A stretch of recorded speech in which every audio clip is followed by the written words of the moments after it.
बाहेर मस्त धोधो पाऊस पडतो आहे आणि आता मी खाते आहे खेकडा भजी।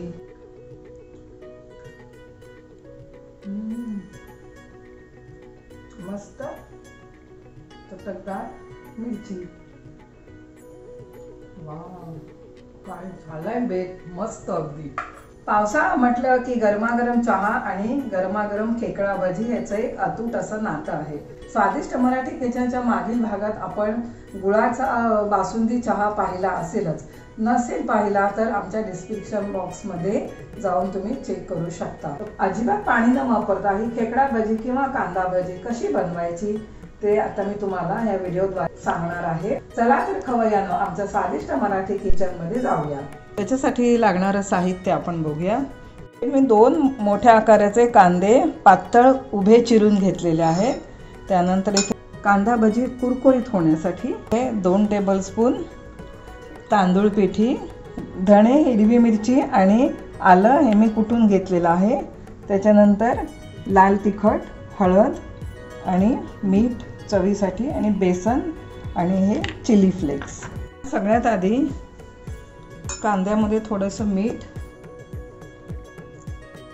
थोडं लाल तिखट,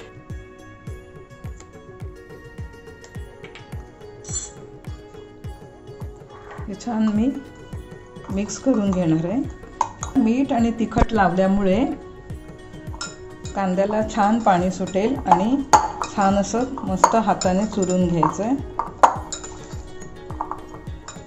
आता हे असंच आपण 10 मिनिटं ठेवून देऊया। आता तुम्ही इथे बघू शकता 10 मिनिटानंतर आपल्या कांद्याला या मस्त छान पाणी सुटलेलं आहे। आता ह्यात आपण पाव चमचा हळद, आलं, हिरवी मिरची, धण्याचा ठेचा, भरपूरशी कोथिंबीर,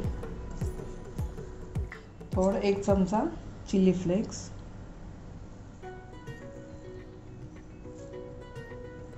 टोटल ऑप्शनल आहे, 2 चमचे तांदूळ पिठी। आता ह्यात आपण लागेल तसं बेसन घालून घेणार आहोत।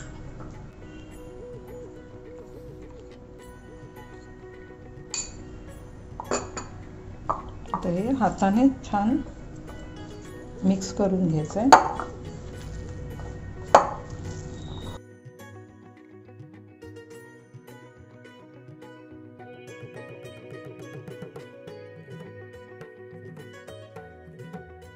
आता इथे आपलं छान हे मिक्स करून झालेलं आहे। एवढ्या कांद्याच्या प्रमाणासाठी मला 5 चमचे बेसन लागलेलं आहे। तर एका बाजूला मी इथे तेल तापवून घेतलेलं आहे।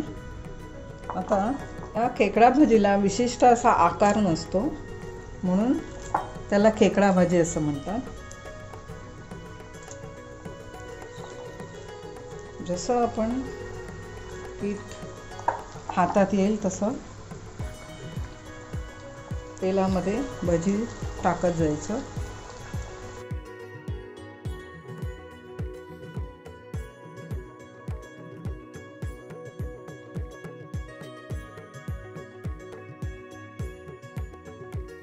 सुरुवातीला आधी भजी लगेच आपण परतायची नाहीये, थोडं 1 ते 2 मिनिटं तेलामध्ये स्थिर होऊ द्यायचे।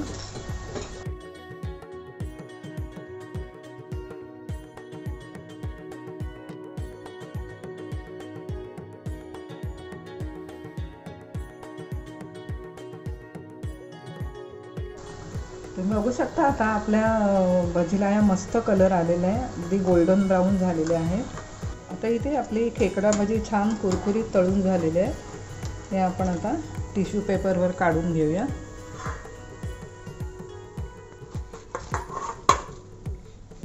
अशाच प्रकारे बाकीच्या पण पिठाचा आपण कांदा भजी काढून घेऊ।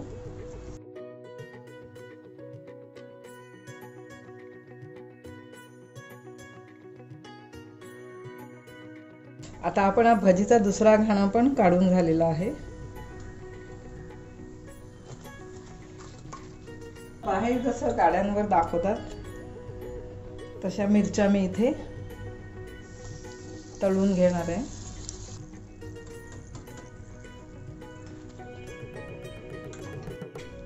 त्या मिरचीवरती थोडं मीठ भुरभुरून घेऊया।